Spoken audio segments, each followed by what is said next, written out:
Kalau kita bicara soal akhirat, pernah nggak sih kepikiran apa mata uang yang berlaku di sana? Jelas bukan rupiah atau dolar ya. Ada sesuatu yang jauh lebih berharga.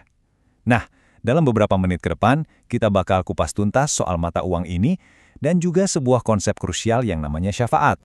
Coba dibayangkan sejenak. Anda ada di hari yang paling menentukan, hari pengadilan. Semua amal ditimbang. Dan di saat-saat genting itu, tiba-tiba ada yang maju untuk membela Anda. Nah, itulah inti dari syafaat. Sebuah pertolongan ilahi. Dan ini bukan cuma harapan kosong loh, ini adalah sebuah mekanisme rahmat yang nyata, yang akan kita bedah sama-sama. Gambaran situasinya tuh begini, semua manusia, dari zaman Nabi Adam sampai yang terakhir, kumpul di satu tempat, padang mahsyar. Suasananya tegang mencekam karena pengadilan belum juga dimulai. Nah, di tengah kekacauan dan penantian panjang inilah dibutuhkan satu intervensi besar. Inilah yang disebut syafaatul uzma atau syafaat agung. Ini syafaat yang unik karena tujuannya bukan buat menyelamatkan 1-2 orang, tapi untuk memohon kepada Tuhan agar proses pengadilan untuk semua manusia bisa segera dimulai. Oke, jadi setelah pengadilan akhirnya dimulai, satu hal jadi sangat jelas. Syafaat ini bukan hak semua orang. Ini semacam kehormatan, sebuah izin khusus dari Tuhan. Hanya diberikan kepada segelintir orang yang benar-benar terpilih. Terus siapa aja nih yang terpilih? Ya, daftarnya ada di sini. Tentu saja para nabi. Lalu ada orang-orang yang super saleh yang kita kenal sebagai siddiqun. Ada juga para ulama, para cendekiawan. Dan bahkan orang-orang beriman biasa, mukminun, mereka semua dapat izin untuk berbicara, untuk memberi syafaat. Tapi ya, kekuatan syafaat mereka tuh beda-beda, tergantung level kedekatan mereka dengan Tuhan. Ada yang bisa menolong banyak banget orang, ada juga yang mungkin cuma bisa menolong 1 atau 2 orang saja. Nah, di puncak dari semua pemberi syafaat ini, ada Nabi Muhammad. Beliau sendiri yang menegaskan perannya, seperti yang bisa kita lihat dari kutipan ini. Beliau bilang, "Akulah yang pertama memberi syafaat, dan yang pertama diterima syafaatnya." Jadi, jelas ya, ini menempatkan beliau sebagai pemberi syafaat utama di hari yang luar biasa itu. Oke, jadi apa sih efek nyata dari syafaat ini? Apa yang bisa dilakukan oleh para pembela ini? Yuk kita lihat, karena dampaknya itu bukan main-main. Ini benar-benar bisa mengubah takdir seseorang di akhirat. Kekuatan syafaat ini macam-macam dan semuanya luar biasa. Pertama, ini bisa jadi semacam rem darurat. Bayangin, ada orang yang udah divonis masuk neraka, bisa diselamatkan. Kedua, ini bisa jadi kesempatan kedua. Buat yang udah terlanjur masuk neraka, syafaat bisa mengeluarkannya. Dan ketiga, ini bukan cuma buat yang di neraka loh, buat yang udah di surga pun, syafaat bisa menaikkan level atau derajat mereka. Keren kan? Bahkan ada gambaran ini seperti kwitansi ilahi, di mana nama-nama yang sudah dicatat untuk neraka bisa ditebus. Saking luasnya syafaat dari Nabi, sampai-sampai ada riwayat yang menggambarkan, malaikat penjaga neraka itu bertanya, "Wahai Nabi, apakah engkau tidak akan menyisakan 1 orang pun dari umatmu untuk kami?" Ini menunjukkan betapa besarnya harapan yang ada pada syafaat. Tapi, tunggu dulu. Ceritanya nggak berhenti di sini.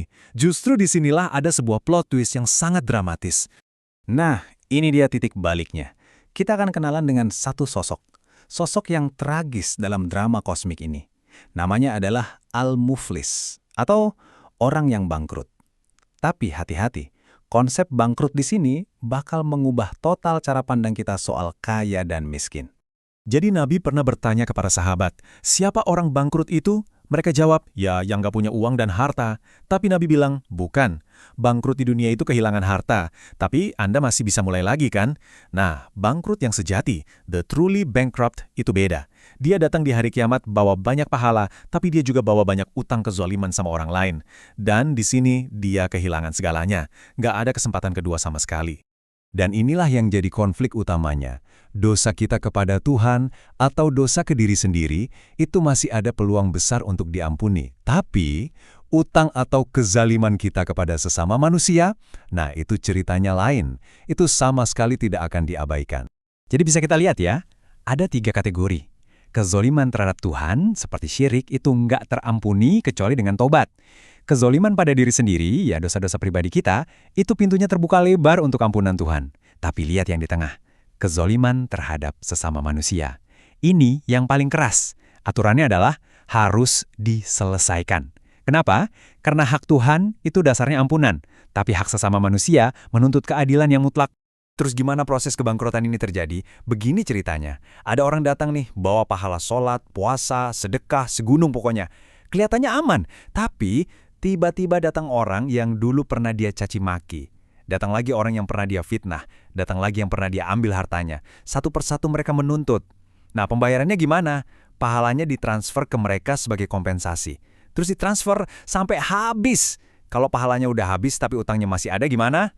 Nah, disinilah yang paling ngeri. Dosa para korban itu yang justru ditransfer ke dia.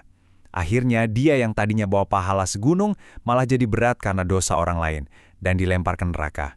Ini akuntansi spiritual yang benar-benar mengerikan. Semua ini membawa kita pada satu kesimpulan penting tentang satu-satunya mata uang yang berlaku di hari penentuan nanti. Nah, ini dia. Angka 0 besar.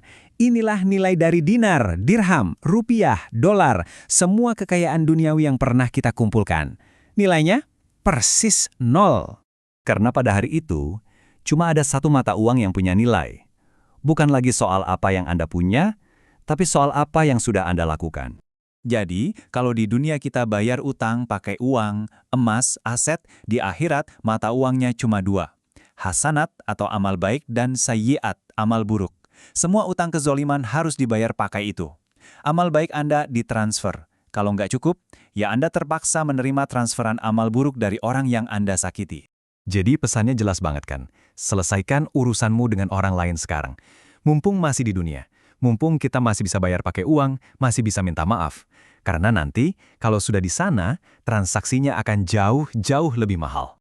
Nah, pembahasan kita hari ini meninggalkan satu pertanyaan besar untuk kita semua. Setelah tahu semua ini, gimana cara kita memandang interaksi kita sehari-hari? Setiap kata kasar, setiap janji yang diingkari, setiap konflik kecil yang nggak kita selesaikan, itu semua sebenarnya adalah utang yang lagi kita tumpuk. Utang dalam mata uang akhirat. Mata uang yang, kalau sampai kita bangkrut, kita sama sekali nggak akan sanggup untuk membayarnya.